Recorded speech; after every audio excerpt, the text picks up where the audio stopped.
Welcome to the weekly dose of self-care shared by your neighborhood pharmacist. We learn a medical condition in 5 minutes. Today, we're going to talk about how to address sleeping issues.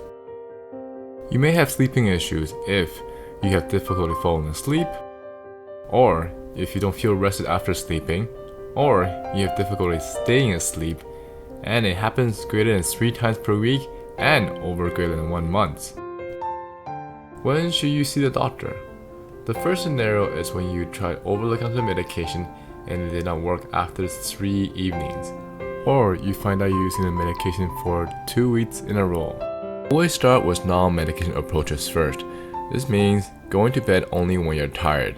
So no reading on the bed, no playing games on the bed. Next thing is trying to have a routine of getting up and sleeping at the same time each day. That way, our body is just used to being tired and being more refreshed. Other thing is try to avoid stimulated things like watching TV half an hour before you want to go to bed. Other thing is try to avoid naps if possible during the day.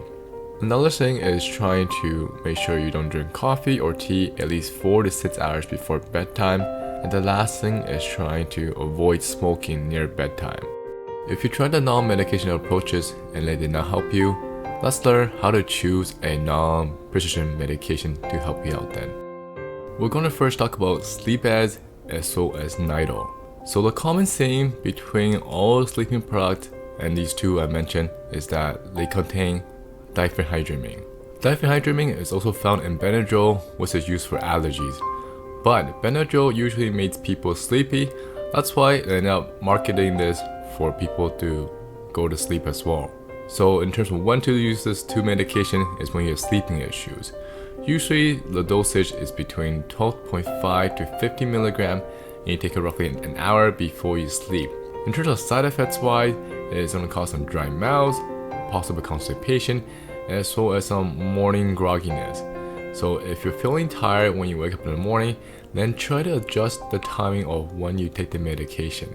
So let's say for example, if you find that you take it 16 minutes before you go to sleep and you wake up pretty tired, then next day just adjust it to taking it 90 minutes before you go to bed and see if that helps with your morning grogginess.